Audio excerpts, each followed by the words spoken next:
Assalamualaikum warahmatullahi wabarakatuh. Selamat malam sahabat Smart semua, teman-teman yang lagi nonton Instagram live-nya dari Smart Offroading. Selamat datang di dalam program SO Broadcast. Nah, pastinya di dalam program ini kita akan bahas berbagai hal yang pasti berkaitan dengan 4x4 dan off-road. Akan ada banyak topik yang kita bahas hari ini dan kita akan live selama 1 jam. Jadi buat teman-teman yang belum nonton, buruan deh masuk ke dalam Instagram live-nya Smart Offroading. Kita akan banyak bahas dari mulai modifikasi mobil, info-info event yang akan datang, kemudian kita ada tips and trick, terus kita ada juga kayak mau nyontohin berbagai produk yang berkaitan dengan off-road juga. Terus ada juga gosip-gosip mengenai toko-toko otomotif dan toko-toko off-road. Oh ya, gue mau kasih tahu, jadi gue di sini sebagai broadcast joki. Terus gue ditemenin sama temen gue juga sebagai DOP-nya, namanya Om Abre. Nah, dia kayaknya bentar lagi muncul. Bre. Nah, ini Om Abre nih. Jadi kita berdua akan mengawal setiap hari Rabu. Jadi tiap minggu, seminggu sekali, tiap hari Rabu jam 8 sampai dengan jam 9 dalam program SO Broadcast. Oke, Bre. Perdana ya. Siap. Oke, untuk segmen pertama kita akan ada ucapan dulu. Ini ada, sebentar ya, gue lihat dikit ya. Oke, selamat untuk Kang Ai Supriyatna yang telah terpilih, Kang Ai Priyatna yang telah terpilih sebagai Ketua IOF Jawa Barat. Selamat sekali lagi untuk Kang Ai. Semoga dunia off-road di tanah Sunda ke depannya semakin maju. Salam off-road girls, selamat sekali lagi. Terus kemudian, nah ini untuk info-info event ke depan, ini yang berhasil coba gue rangkum ada 4 event ke depan nih. Yang pertama itu ada Fun Offroad Meet and Greet, lokasinya di Pusdikif Cipatat, Bandung. Itu tapi ini kayaknya cuman khusus buat klub-klub offroad IOF Jawa Barat aja. Itu di tanggal 26 Februari 2022. Terus kemudian event yang kedua, nah ini nih, ini di tanggal 1 sampai 6 Maret 2022. Java Overland, dia startnya di Ciwidey dan finishnya di daerah Ujung Kulon. Kayaknya asik juga tuh ya, karena dari Jawa Barat dia jalan ke daerah Banten. Terus kemudian event ketiga ada JORC. Nah ini JORC udah masuk ke pergelaran yang ke-7. Jadi ini masuk ke JORC ke-7. Temanya South Mountain Exploration. Di tanggal yang sama juga, tanggal 1 sampai 60 Maret. 1 sampai 6 Maret. Kemudian acara yang berikutnya, event berikutnya, itu di tanggal 11 sampai 13 Maret, itu ada Indonesia 4x4 Overland. Nah, Indonesia 4x4 Overland ini memang dimotori oleh gerakan Smart Offroading. Temanya adalah Menoreh Highland. Jadi lokasi yang dicapai, yang akan dituju itu dari mulai daerah Borobudur, kemudian akan memasuki daerah Purworejo, dan terakhirnya akan finish di daerah Kulon Progo di Yogyakarta. Pasti asik banget. Kalau teman-teman mau ikut acara-acara tersebut atau event-event tersebut, mungkin bisa gue ulangin lagi. Jadi untuk Fun Offroad Meet and Greet itu di Pusdikif Cipatat, Bandung, itu tanggal 26 Februari.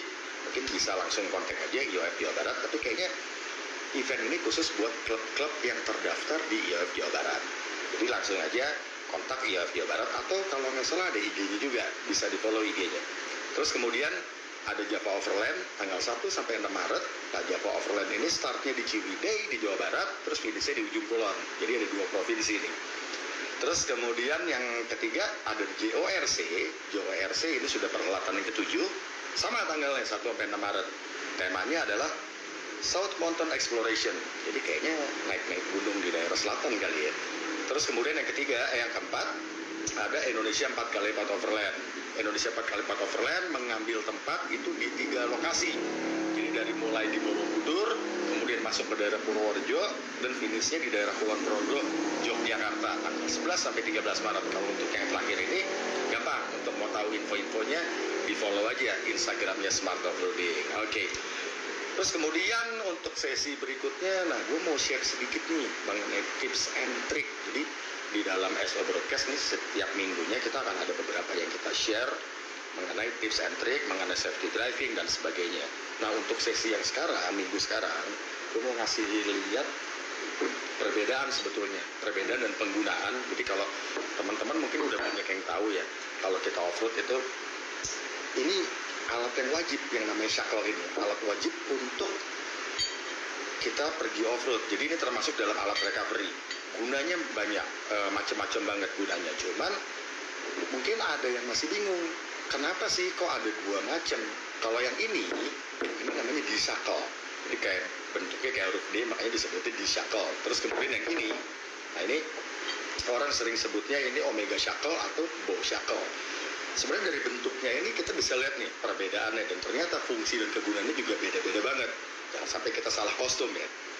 Yang pertama kita lihat D-shackle. D-shackle ini untuk beberapa event udah nggak boleh dipakai untuk beberapa event off-road. Kenapa? Oke, kalau kita lihat dari bentuknya ya teman-teman. Misalnya ini adalah hook winch. Kita ke hook winch ini kita pasang seperti ini ya. Oke, dia hanya bisa ketika winching tegak lurus. Maksudnya gimana nih? Oke, ketika kita winching, mobil kita akan kemungkinan ya berpotensi banget untuk ke kiri, ke kanan dan sebagainya. Nah, ketika mobil itu lari ke kiri kanan, si hook winch ini juga ada kemungkinan dia lari ke kiri kanan. Sementara dilihat dari bentuk D-shackle, titik yang untuk tertarik ini hanya di sini, hanya di bawahnya sini. Ketika dia lari ke kiri atau ke kanan, ini akan berpotensi pertama, ini bisa megar. Dan ketika megar, pennya ini akan susah untuk dibuka.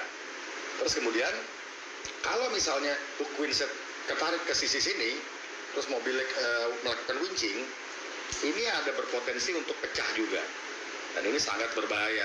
Makanya disarankan untuk off-road, itu dipakai yang Omega shackle atau orang sering bilangnya bow shackle ini. Nah, kalau kita lihat dari bentuknya nih pertama. Oke, kita winching, ini hook winch-nya di sini ya. Kemudian mobilnya lari ke kiri, lari ke kanan. Dilihat dari bentuknya ini masih aman, karena memang bentuknya seperti ini. Dan untuk ukuran yang disarankan, ini adalah ukuran 3/4. Dan saran gue terakhir adalah mengenai shackle, mengenai alat-alat recovery, hanya beli alat-alat recovery atau miliki alat-alat recovery yang certified. Jadi kita tahu, contoh satu, ini ukurannya berapa, terus ini kekuatannya berapa dan sebagainya. Jadi usahakan kita selalu beli alat-alat recovery atau miliki alat-alat recovery untuk off-road yang certified dan ada seperti ini nih, dia ada tulisannya, ini ukurannya ukuran berapa. Oke. Nah, sebelum gue lanjut, gue juga mau ngucapin terima kasih untuk teman-teman yang udah bergabung sekarang. Bre, udah berapa orang? Udah banyak? Ada yang nanya nggak, Bre? Belum ada ya? Oke. Selamat bergabung untuk semuanya yang udah bergabung, teman-teman sahabat Smart semua yang bergabung di dalam program SO Broadcast. Jadi di dalam program ini kita akan bahas banyak mengenai modifikasi mobil, mengenai tips and trick, info-info event yang akan datang. Terus juga ada info-info mengenai truk-truk yang ada di daerah Jabodetabek.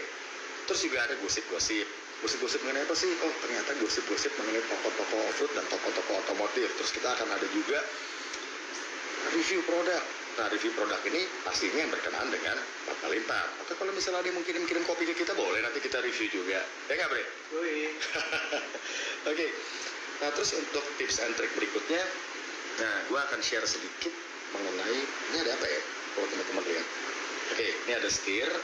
Jadi gue mau share sedikit mengenai pemahaman 4x4 safety driving. Jadi ternyata 4x4 safety driving atau keamanan atau keselamatan kita ketika berkendara di medan off-road itu dimulai bahkan sebelum kita berjalan, sebelum kita starter mobil. Dari mana? Dari mulai kita cara memegang setirnya. Oke, kalau menurut teman-teman mungkin ada nih, kayaknya cara megang setir yang enak tuh di 210 atau di tangan sini atau di sini gitu ya, atau ada juga yang begini. Ternyata bagaimana sih yang baik dan benarnya serta amannya? Oke, yang baik dan benar itu kita letakkan tangan kita di jam 3 dan jam 9, jadi seperti ini, benar-benar seperti ini. Terus kemudian untuk jempol itu nggak boleh digenggam ke dalam, tuh nggak boleh, dia harus ada selalu di sisi luar. Terus selalu pegang sisi luar setir, jadi kayak gini ya, ini selalu kita pegang sisi luar setir. Nah, ini jangan. Nah, jadi di jam 3 dan jam 9. Sebenarnya kenapa sih yang benar dan aman itu di jam 3 dan jam 9? Ternyata ada 3 nih sahabat Smart. Kenapa alasannya di jam 3 dan jam 9? Yang pertama, ketika kita megang setir di jam 3 dan jam 9, kita mempunyai radius putar yang lebih besar. Bayangin, kalau kita pegang, katakanlah nih, di jam 2 dan jam 10. Ternyata ketika ada apa-apa, lihat radius putarnya, dia akan lebih kecil. Terus yang kedua, alasannya kenapa yang paling aman dan paling benar di jam 3 dan jam 9. Oke, kita lihat ya. Ini adalah posisi yang paling seimbang dan ini adalah posisi siaga ketika kita sedang mengemudikan kendaraan. Dan alasan yang ketiga atau alasan terakhir, oke, kalau di sini mungkin teman-teman lihat tulisannya smart off-roading. Tapi untuk keluaran mobil-mobil terbaru, di tengah sini ada tulisan apa? Airbag biasanya kan. Nah, ketika airbag ini mengembang saat terjadi kecelakaan atau tabrakan, katakanlah terjadi crash gitu ya, terjadi crash, terus kemudian airbag ini mengembang sepersekian detik, terus tangan gue nih lagi ada di sini nih, lagi ada di jam 12, bayangin ya, di sini gue pakai cincin, jari gue 5, tapi cincin yang gue pakai 7 gitu ya, batu akik gede-gede, terus jam gue juga gede kayak meteran air gitu. Ketika gue megang di jam 12, airbag itu mengembang, jadi segala cincin, jam dan sebagainya ini bisa menghantam ke daerah vital gue yang ada di kepala, dan itu harus kita hindari. Jadi itu tadi tips and trick bagaimana memegang kemudi atau memegang setir ketika kita berkendara. Oke. Bre, ada yang halo-halo nggak, Bre? Ada nih banyak. Ada yang banyak ya. Oke, halo teman-teman, apa kabar semua? Selamat bergabung di dalam program SO Broadcast. Ada siapa aja, Bre? Kira-kira, Bre? Ada ya. Nah, untuk teman-teman yang udah gabung, stay tune terus ya, karena kita masih banyak tips-tips menarik, pembahasan-pembahasan asik. Contohnya kita akan bahas track-track yang ada di daerah Jabodetabek, terus kemudian masih ada gosip-gosip lagi, terus juga ada review produk ternyata. Oke, dari siapa aja, Bre? Ada Faizal Firman, Apa kabar Om Faisal? Ya, teman dari dulu nih kayaknya nih. Marshall, Om Marsal, apa kabar juga? Redindo, Apa kabar Om Redindo? SCW dan .nst. Woi, apa kabar? Oke, semuanya yang udah gabung, thank you banget, thank you banget.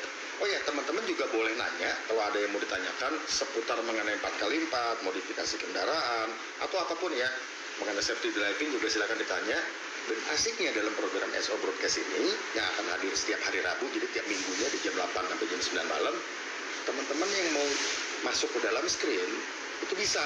Misalnya contoh nih, ada teman dari Bandung katakanlah, dia mau ikut tampil di layar. Oke, akan kita perkenankan dan orang itu bisa misalnya kirim-kirim salam ke teman-temannya atau mau nunjukin hasil kreasi dia karena dia bisa tampil juga di layar, silakan. Jadi silakan request aja di kolom komennya IG Live ini, nanti akan kita tampilin. Tapi kayaknya setiap program itu, setiap edisi ya, setiap minggu itu paling maksimum cuma 2 kali teman-teman yang bisa join di layar bareng sama kita. Oke. Terus kemudian, nah ini sekarang masuk ke sesi pertanyaan. Tadi ada yang tanya ya, Bre? Ada yang nanya nih, Apa tuh? kenapa off-road yang ke hutan? Dari Maulana Zain. Oke, apa kabar Om Maulana? Mohon maaf Om, mau tanya kenapa off-road yang ke hutan seperti IOX dan lain-lain kok kebanyakan pakai winch elektrik, kok nggak pakai PTO aja? Oke. Mungkin oke, Om Maulana apa kabar? Terima kasih banget sudah berpartisipasi, bertanya di program SO Broadcast ini. Nah, kalau gua boleh jawab ya, jadi mungkin sebenarnya bukan hanya off-road yang ke hutan, tapi kita lihat secara globalnya gitu ya. Bahkan mungkin bukan hanya di Jakarta, bukan hanya di Jawa, tapi mungkin rata-rata secara global gitu ya. Orang itu lebih favorit memakai winch elektrik. Nah, kenapa sebetulnya? Pertama, karena winch elektrik pertama ya, lebih mudah dicari di pasaran. Dan dia itu banyak banget produsen-produsen yang membuat winch elektrik. Dari mulai yang kelas premium sampai dengan yang mungkin kelasnya ya harganya sangat murah tuh ada juga. Karena dibuatnya juga cukup mudah. Pengoperasiannya juga gampang, alasan yang kedua. Jadi kita nggak perlu terlalu banyak belajar lagi gitu ya. Walaupun tetap kita harus belajar manual booknya seperti apa sih proses winching. Tapi untuk electric winch pengoperasiannya cukup mudah. Terus yang kedua, yang alasan yang ketiga, dia itu penempatannya tidak terlalu ribet untuk pemasangannya. Hanya ditaruh di bracket winch, kemudian disambungkan ke sumber listrik yaitu ke aki. Jadi lebih mudah dibandingkan dengan tipe winch yang PTO atau power take off. Kalau power take off itu dia ada peranti-peranti tambahan lagi ya, seperti dia harus tergabung dengan ada semacam gear kecil dan sebagainya. Terus pengoperasiannya juga biasanya di dalam cabin tuh ada stick lagi, jadi mengoperasikannya di situ. Dan juga produsen PTO itu tidak sebanyak Wins Electric. Jadi kenapa? Jadi mungkin jawabannya, kenapa sih Wins Electric masih menjadi favorit para offroader? Karena tadi mungkin 3 ya, jadi jawaban saya Om Maulana ya. Jadi pertama, lebih banyak di pasaran yang dijual, terus produsen juga banyak banget yang memproduksi Wins, variasinya banyak banget dari mulai yang premium sampai dengan yang mungkin harganya murah gitu ada juga. Terus juga penginstalasinya mudah, memasangnya mudah, dan pengoperasiannya juga mudah, lebih mudah dibandingkan dengan yang tipe power take off. Oke, thank you Om Maulana. Ada lagi Bre? Oke, terus ada satu lagi dari Om Marsal. Oke, thank you Om Marsal, thank you udah nanya. Pertanyaannya adalah bagaimana menghitung kekuatan Wins yang kita miliki. Oke, sebenarnya gini, kalau untuk jawab simple. Jadi kalau misalnya ya kita punya Wins, biasanya di situ ada tuh katakanlah 10.000 lbs gitu. Nah, dari situ kita bisa lihat kekuatan Wins itu adalah 10.000 lbs. Nah, untuk mengkonversinya ke kilogram itu mudah. Nah, lbs itu sama dengan pound. Jadi katakanlah 10.000 lbs berarti sama dengan 10.000 pound. 1 pound itu sama dengan 0,45 kg kalau nggak salah. Jadi kita bisa gampang itu konversinya. Katakanlah kalau 10.000 lbs berarti 10.000 pound, berarti kira-kira kita potong aja setengahnya kurang dikit aja. Berarti kan hampir 5 ton berarti kalau 10.000 lbs. Kalau kita konversi ke kilogram, ke ton, jadi kira-kira hampir 5 ton. Jadi untuk mobil-mobil yang beratnya sekitar 2 ton, gua rasa sangat cukup gitu ya, karena ketika dia masuk ke dalam lumpur pasti dia beratnya akan menjadi berkali lipat. Dan paling kalau mobil 2 ton masuk lumpur dalam, dia stuck di lumpur, mungkin jadi kita perlukan adalah Wins yang kekuatannya sekitar 4 ton. Tapi karena kita pakai 10.000 lbs yang konversinya sama dengan hampir 5 ton, gua rasa sih cukup banget. Kira-kira gitu Om Marsal, thank you udah nanya. Oke, Apri, thank you. Nah sekarang kita masuk ke sesi mengenai review produk. Nah, review produk ini tadi kayaknya sebelum kita mulai itu si Apri kasak-kusuk ada ojol dateng atau bawain apaan gitu. Nah, mungkin agak keluar dikit dari pembahasan offroad, cuman gue mau ngucapin thank you banget. Kita dapat apa Bre? Nih. Wah ya, thank you banget. Jadi ini agak keluar jalur dikit nih dari offroad teman-teman, cuman gue mau ngucapin thank you banget buat nasi uduk Gondang Dia. Nah, kalau teman-teman sering ke daerah kota tuh, ke daerah pusat situ dekat Cikini itu ada daerah namanya Gondang Dia, dan di situ ada nasi uduk yang udah terkenal banget dari dulu, namanya nasi uduk Gondang Dia. Tadi dikirimin nih kita ke sini. Cuma kayaknya gue gak akan makan di sini, ntar aja habis selesai baru gue makan, karena gue ingin menikmati banget. Tapi gue kasih lihat aja ya isinya ya, mantep ya. Kalau nggak salah ini juga udah ada IG-nya, Instagram-nya, gue lupa namanya, tapi kalau nggak salah teman-teman bisa cari aja sih di IG itu nasi uduk Gondang Dia udah ada di Instagram-nya. Mau tahu menunya apa, mau tahu harganya berapa, lokasinya di mana, langsung aja follow IG-nya nasi uduk Gondang Dia. Sekali lagi thank you banget buat nasi uduk Gondang Dia. Bre, Gondang Dia tuh kan dekat Monas ya Bre? Wih, Berarti ini modelnya kayak Monas sih Bre. cocok kan kerucut gitu. Thank you sekali lagi. Oke, Bre, gua makannya nanti aja Bre. Oke. Thank you. Nah, terus kemudian untuk review produk yang berikutnya, gua akan mencoba review. Oh ya, gue juga dapat merchandise nih. Ada dapat bungkusan merchandise dari Hayu Offroad Official. Nah, teman-teman, ternyata Hayu Offroad ini adalah suatu basisnya tetap sosial media. Jadi dia ada YouTube-nya, dia ada Instagram-nya. Dia Hayu Offroad ini asiknya apa? Dia selalu mengabarkan mengenai event-event offroad yang ada di tanah air. Dan kalau gue lihat sih, ternyata teknik pengambilan gambarnya, narasinya dan sebagainya itu cukup asik. Nah, gue dikirimin nih ke apa tadi? Oh iya, gue dikirimin merchandise-nya dari Hayu Offroad. Jadi ini kayaknya ada tas. Ini tasnya bisa serbaguna juga. Jadi kalau misalnya offroad gitu, kita bisa bawa tasnya. Terus di dalamnya cukup banyak juga bisa kita taruh. Gue mau tahu nih apa aja. Oke, ini ada t-shirt. Jadi ada t-shirt satu, warnanya hitam. Nah, ini warna favorit gue banget nih. Thank you Hayu Offroad. Terus ada apa lagi? Oh, ada stiker. Kemudian, stikernya banyak ya. Stikernya cukup banyak ya. Thank you banget buat Hayu Offroad. Ada apa lagi nih? T-shirt satu lagi. Itu warnanya hijau. Nah, Bre, yang hijau buat lo ya deh, Bre. Thank you. Oke, jadi sekali lagi thank you banget buat Hayu Offroad atas merchandise-nya. Jadi teman-teman kalau mau ngeliat berita-berita menarik seputar masih ada lagi. Apa ini? Stiker dari event CWD X-Red kemarin. Thank you banget. Masih ada lagi. Masih banyak, Bre. Ini dia. Jadi untuk merchandise-nya dia namanya apa nih? Homers kali ya, atau Homers kali ya. Jadi mungkin kepanjangan daripada Hayu Offroad Merchandise. Di lidah gue harus dibikin Sunda dikit ya, Hayu Offroad. Oke, thank you sekali lagi buat Hayu Offroad.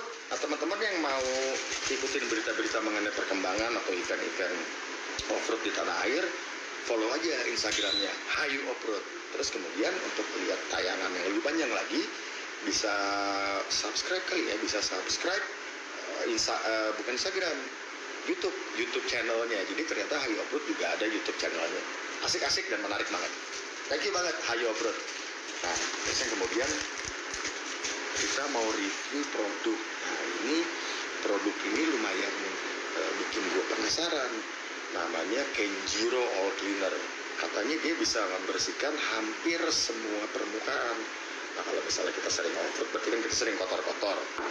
Gue udah tanya nih, gue udah searching, ternyata kalau misalnya safety belt kita kotor, kena tanah, jok kita kotor, kena tanah, kena lumpur, kena debu, ini dibersihin, cuman disemprot aja, ditunggu 5-10 menit, terus kita lap gitu, pakai lap kering, langsung bersih. Cuman masalahnya kalau mau gue review sekarang, nggak mungkin gue bojok mobil ke sini kan, nggak mungkin juga gue bawa safety belt. Jadi yang gue bawa, walaupun mungkin nggak ada offroad-offroadnya, paling gue mau contohin di sepatu gue aja nih ya. Nah, ini gue singkirin dulu, takut kena semprot. Nah, ini ada sepatu, kebetulan sepatunya walaupun nggak terlalu kotor, cuman udah kelihatan di sini ada sedikit hitam-hitam, mungkin kena aspal atau kena debu. Ini gue mau coba kita lihat seperti apa sih. Bener nggak sih bahwa Kenjiro All Cleaner ini sehebat yang dibilang? Kita lihat ya sama-sama ya. Oke, Bre, jauh dikit Bre, ntar kenal lo Bre. Aman. Nah, jadi kayak gini, katanya sih kita harus tunggu sekitar 5-10 menit. Cuma itu kan katanya, gue mau coba sekarang, nggak sampai 5 menit kita tungguin. Habis itu kita lap. Kalau emang dia sebelum 5 menit dia udah bersih, berarti kalau kita tungguin sesuai instruksinya 5-10 menit, berarti akan bisa lebih bersih lagi. Oke, kita lihat ya. Mana tadi? Oke.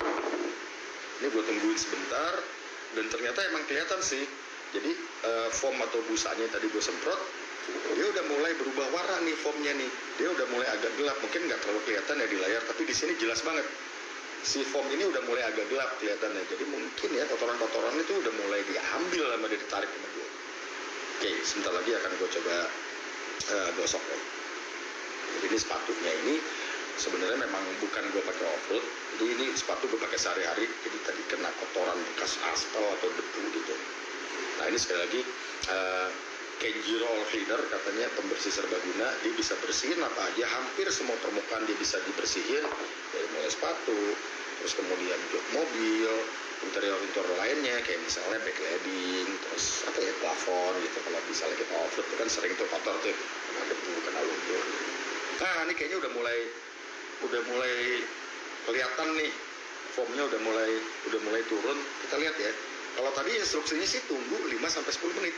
Nanti gue mau coba kurang dari 5 menit, gue coba gosok, dia udah bersih belum? Kalau ternyata 3 menit tadi dia udah bersih, berarti kalau kita ikutin instruksi benernya 5-10 menit, berarti akan lebih bersih lagi. Oke, kita coba gosok ya.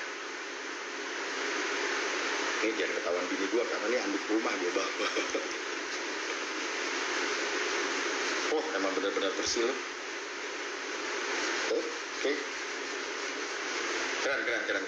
Nah, kalau tadi teman-teman lihat di sini tadi ya, di sini tuh tadi tuh ada hitam-hitam gitu, kayak bekas aspal atau bekas kotoran kayak bekas oli gitu. Tapi sekarang udah hilang kalau teman-teman lihat. Jadi benar-benar sekarang udah jadi putih lagi. Dan ini belum 5 menit gue tunggu. Jadi kalau nggak salah tadi cuma 2-3 menit. Jadi gimana kalau misalnya kita tungguin 5-10 menit, mungkin akan lebih bersih lagi. Sekali lagi thank you buat Kenjiro All Cleaner kirimannya. gue dikirim ada sekitar 5 kaleng.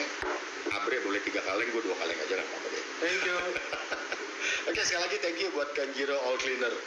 Oke, nah terus nah ini ada yang udah gabung lagi belum nih Bre? Coba kita sapa-sapa dulu Bre, teman-teman Bre. Habis siapa lagi yang gabung? Ada Bejo Kabekjan. Apa kabar Om Bejo? Ada Om Sulistyo Darmawan. Oh, Om Sulistyo, apa kabar Om Sulistyo? Ada Om JK Petak. Om Wahyu, wah ini Om Wahyu ini salah satu sahabat kita juga di Smart Offroading, di gerakan Smart Offroading. Om Wahyu ini gue inget banget nih, waktu pertama kali ikut gitu ya, mobilnya tuh masih mobil mall lah gitu kan, terus tiba-tiba dia meningkat dan sekarang ternyata udah pakai ban 37, terus windsnya udah depan belakang. Kemarin baru ikut event apa ya, kalau nggak salah CVD ya kalau nggak salah, atau event apa ya bareng sama JJ kalau nggak salah. Dan cukup memuaskan juga hasilnya. Jadi Om Wahyu sukses terus buat event-event off-roadnya. Jangan lelah untuk berkreasi, mobilnya kita tunggu semakin gahar lagi, makin sangar lagi ke depannya. Oke, ada siapa lagi Om Andre? Ada Om Oscar TW. Wih, Om Oscar, wah ini sahabatnya Om Wahyu juga nih. Apa kabar Om Oscar? Selamat malam. Om Dadi nggak ikut gabung nih Om Oscar. Oke. Ada yang nanya nggak Bre? Atau ada yang mau gabung di screen? Silakan buat teman-teman. Jadi di dalam program HO Broadcast ini, teman-teman bisa request untuk bisa ikut tampil di layar. Mungkin mau kirim salam atau mungkin ingin mungkin nunjukin kreasinya ke teman-teman semua yang nonton, silakan. Kita tunggu. Tapi mungkin dalam setiap edisinya atau setiap volumenya HO Broadcast yang tiap minggu ini mungkin maksimum hanya 2 kali ya yang bisa ikut tampil di layar, karena memang keterbatasan waktu. Jadi Instagram Live itu memang dibatasi hanya 1 jam, dan pastinya HO Broadcast itu cuma 1 jam juga. Jadi kita akan berhenti di jam 9, jadi tinggal 15 menit lagi. Oke, tapi masih banyak nih ternyata nih bahasan-bahasan yang akan kita coba bahas di sini. Kemudian ada siapa lagi Bre? Ada Om Petrus Heri Pranoto. Woi, Om ada yang mau Petrus. nanya nih. Apa kabar Pak Ade Petrus? Wah, ini dari daerah mana ya Om Petrus, kalau nggak salah itu daerah di Tangerang sanaan dikit tuh, daerah apa ya, Bitung apa ya, kalau nggak salah. Om Petrus apa kabar? Silakan, apa yang mau ditanya Om Petrus? Monggo. Kelebihan dan kekurangan tali plasma and sling. Tali plasma. Untuk wins ya Om Petrus ya. Oke. Kalau dibilang kelebihan dan kekurangannya, kita akan mungkin bahas daripada kelebihannya dulu deh.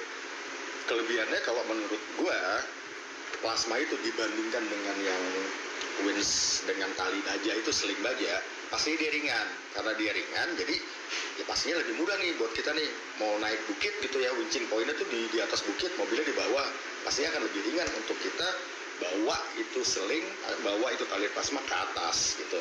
Buat gue sih itu gitu. Dia akan lebih ringan dan karena bahannya mungkin juga lebih soft, jadi ketika terjadi apa-apa, walaupun tetap ada berpotensi bahaya jika kita mengabaikan safety, tetapi jika terjadi apa-apa, hal-hal yang tidak diinginkan, mungkin dampaknya tidak terlalu merusak seperti seling baja. Karena seling baja kan kita tahu dia bahannya itu dari serabut-serabut baja seperti itu. Ketika terjadi hal-hal yang tidak diinginkan, terjadi hal-hal yang karena pengabaian safety, maka itu banyak potensi yang bisa terjadi ya. Kayak misalnya luka yang sangat parah dan sebagainya. Nah, untuk si tali plasma itu di dalam wins, talinya wins itu yang terbuat dari plasma, itu walaupun tetap berpotensi bahaya, cuman mungkin ketika terjadi apa-apa, terjadi hal-hal yang tidak diinginkan, tidak semerusak seperti seling baja.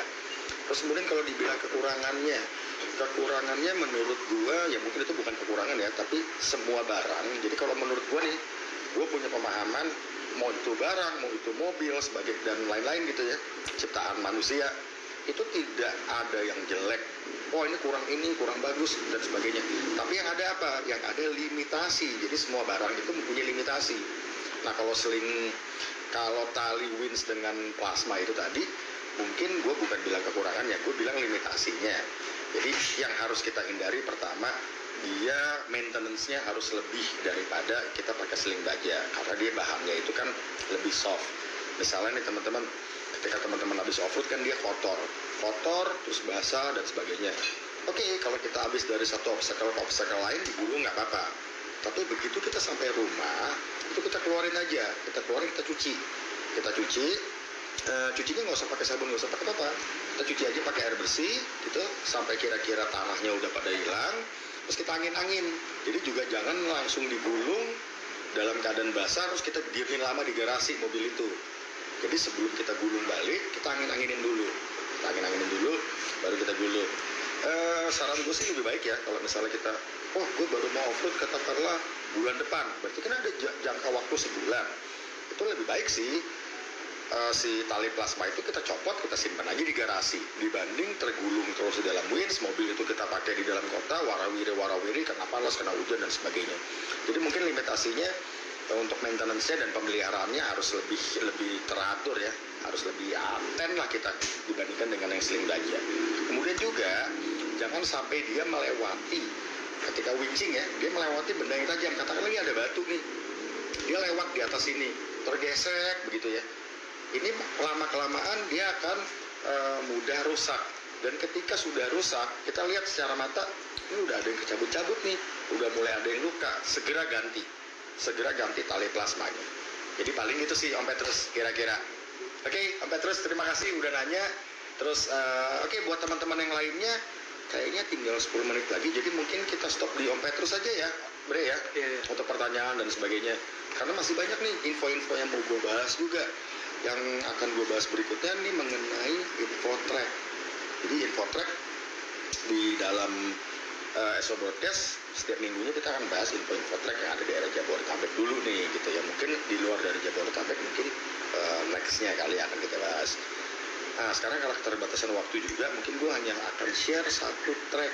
Nah track ini nggak jauh dari Jakarta, masuknya di bilangan Bogor atau Megamendung. Namanya, kalau teman-teman pernah tahu ada camping ground namanya Indian Hill. Nah Instagramnya bisa di follow, itu Indian Hills, itu ada Instagramnya. Dia itu selain camping ground, dia juga ada cabin, dan asiknya dia juga ada track off-road. Track off-roadnya kalau dibilang menurut gue gini, untuk sampai ke camping ground aja udah off-road. Ya, ketika hujan itu wajib ban MT. Kalau nggak hujan 4 kali 4 tetap wajib. Nah serunya dia juga punya track ekstrim. Jadi memang kalau masuk ke sana, mobil kita juga harus dilengkapi dengan berbagai macam peralatan pendukung safety. Juga kayak misalnya alat-alat recovery-nya juga kalau bisa, jangan alat recovery standar aja. Kita harus bawa juga yang namanya snatch block, double line, terus strap yang panjang untuk sebagai winch extension. Itu ada track berarti juga ada track ekstrimnya. Nah kalau teman-teman ingin tahu info-info mengenai track, atau kalau misalnya teman-teman ingin berkunjung ke sana, info detailnya follow aja di Instagramnya Indian Hill, dijamin asik. Dan yang gue demen dari track Indian Hill itu dia konturnya khas pegunungan, jadi naik turun, terus ada juga masih ada hutan-hutan pinusnya, lumpurnya juga ada yang dalam-dalam, dan pastinya pemandangannya gokil banget. Kita bisa ngeliat kota Bogor dari atas, kita bisa ngeliat ada beberapa gunung, gue lupa gunung apa aja sih di situ, dan pastinya udaranya dingin. Oke. Nah terus apa nih, kita akan bahas apa lagi nih berikutnya? Nah ini yang asik, ini akan sebenarnya mungkin ini udah jadi pemberitaan orang-orang, cuman nggak apa-apa, kita masuk ke segmen gosip. Ini ada satu info menarik sebenarnya, info gosip sih. Mungkin udah beberapa yang tahu, tapi nggak apa-apa ya gue share sekarang ya. Punten Om JJ. Jadi dengar kabar itu katanya JJ itu bakal, JJ atau Julian Johan yang kita kenal di Instagram namanya JJ Logi, itu akan melangsungkan lamaran setelah Lebaran dengan Diva. Nah oke, semua teman-teman kalau ingin mengucapkan selamat atau mendoakan agar diberi kelancaran, kemudahan untuk lamaran Om JJ atau Om JJ Logi, bisa ucapin di Instagramnya JJ Logi. J, selamat sekali lagi J ya, sukses menuju hari hanya buat JJ sama Diva. Nah ini untuk segmen berikutnya, kayaknya udah masuk di akhir-akhir acara. Gue ada info sedikit mengenai yang pertama, akan ada pelatihan Smart Offroading 4x4 Safety Driving itu Edu-Class ya, jadi basic Edu-Class pelatihan smart off-roading 4x4 safety driving itu diadakan setelah Lebaran, itu di tanggal 21 sampai 22 Mei, jadi 2 hari. Jadi yang hari pertama itu kita bicara mengenai teori kelas itu selama 6 jam, kemudian di hari kedua, di hari Minggu di tanggal 22 Mei itu akan ada praktek lapangannya. Praktek lapangannya juga selama 6 jam. Jadi pelatihan smart off-roading yang basic Edu-Class ini durasinya itu 12 jam pelatihan. Nah itu ada di 21 sampai 22 Mei 2022, jadi habis Lebaran. Terus info berikutnya, nah minggu depan, jadi tungguin ya, minggu depan kita akan ajak ke screen untuk bisa share ke kita cerita ya. Akan ada Om Marshall, kita akan minta Om Marshall untuk tampil di screen, tampil di layar untuk bisa cerita mengenai ada satu wahana off-road yang akan dibuka yang juga dipelopori oleh gerakan smart off-roading, namanya 4x4 Experience. Nah 4x4 Experience ini kalau teman-teman pernah dengar off-road sebagai wisata ya, ini agak berbeda karena di sini 4x4 Experience ini teman-teman kalau misalnya ingin merasakan sensasi berkendara di medan off-road, sensasi mengendarai kendaraan 4x4 di track off-road, ini bisa aja langsung ikut di programnya 4x4 Experience. Jadi teman-teman bisa nyetir sendiri kendaraan 4x4 yang disediakan. Terus asiknya juga teman-teman bisa merasakan makan siang ala-ala off-roader gitu di bawah pohon gitu. Nanti kita masak pakai kompor dan sebagainya. Terus juga pastinya ada spot-spot menarik banget dan instagramable banget. Mungkin kalau teman-teman pernah ikut trekking ke air terjun di daerah Sentul atau di mana, nah ini wajib juga ada wahana adventure baru yang namanya 4x4 Experience. Jadi teman-teman wajib ikutin, asik banget dan serunya. Pesertanya juga sudah di-cover oleh asuransi dan juga dipandu oleh 4x4 safety agent dari gerakan smart off-roading. Oke, Om Abri masih ada nanya atau ada yang mau say hello? Ada yang nanya sih nih. Ada nanya, oke. Satu pertanyaan lagi kali ya, karena kayaknya udah mau jam 9, jadi nggak apa-apa, ini sesi terakhir ya Om Abri ya? Yui. Oke, silakan teman-teman. Tadi siapa yang mau nanya? Oh ya, terima kasih juga untuk teman-teman semua yang udah bergabung, yang udah nonton dari awal tadi sampai dengan sekarang di programnya SO Broadcast. Nah, program SO Broadcast ini akan tampil setiap minggu di hari Rabu dari jam 8 malam sampai jam 9 malam. Kita akan bahas banyak mengenai hal-hal yang berkaitan dengan 4x4 dari mulai infotrack, info-info event atau kegiatan yang akan datang, kemudian ada tips and trick, kemudian ada review produk. Terus kita akan ada juga mengenai info-info camping drone dan info-info mengenai truk-truk yang ada di daerah Jabodetabek, modifikasi kendaraan juga. So, kalau teman-teman punya info yang menarik, bisa DM langsung ke DM-nya Smart Off-Roading, ke Instagram Smart Off-Roading, atau bisa WA Japri ke 08111 56755. Misalnya gini, Om, gue punya produk ini, tolong di-review. Silakan, kita akan senang banget untuk bisa mereview atau membantu usaha teman-teman yang ada di sini gitu. Oke, tadi apa pertanyaannya? Salam nih dari Om Marshall. Oh, salam dari Om Marshall. Apa kabar juga Om Marshall? Terima kasih banget. Salamnya buat Om Petrus tapi. Oh, salamnya buat Om Petrus, bukan buat gua. Wah, gimana? Ditunggu nasi uduknya tanggal 27 katanya tuh. Om Petrus. Nasi uduknya tanggal 27. Oke, thank you Om Petrus. Thank you. Oh ya, nanti tanggal 27 akan ada Edu-Class Advanced Smart Off-Roading di Pagedangan. Dan Om Petrus katanya mau kirim-kirim nasi uduk buat para pesertanya dan buat para instrukturnya katanya. Thank you Om Petrus. Oke, teman-teman, kalau nggak ada lagi, ya sebagai penutup sekali lagi, gue mengucapkan terima kasih banget, gue dan Abre, ya Bre ya? Siap. Mengucapkan dari kita berdua, mengucapkan terima kasih banget untuk teman-teman yang sudah bergabung, teman-teman yang udah nonton, teman-teman yang udah nanya, teman-teman yang udah kirim-kirim salam, dan juga teman-teman yang sudah ngirimin beberapa produk seperti Kenjiro, terus tadi ada juga dari nasi uduk Gondang Dia. Thank you banget atas partisipasinya. Dan sebelum gue tutup beneran, mari teman-teman bersama-sama kita mendoakan semoga kita semua bisa melewati masa pandemi ini dengan aman. Dan bagi teman-teman yang masih berjuang melakukan isoman, semoga cepat diberi kesembuhan dan cepat mendapatkan hasil yang negatif. Terus ya sebagai closing, jangan lupa akan ada pelatihan Smart Offroading, Eduklas Smart Offroading di tanggal 21 dan 22 Mei 2022 pasti di daerah Jakarta. Gitu. Oke, kalau nggak ada lagi, gua Reza Hariputra atau panggil aja Eca, undur diri dulu. Terus ada Om Abre juga di balik kamera, mengucapkan terima kasih banget untuk teman-teman semua yang udah bergabung di dalam program SO Broadcast. Terus sesuai dengan moto kita, safety should be fun, be smart, smart offroading. Wassalamualaikum warahmatullahi wabarakatuh. Selamat malam.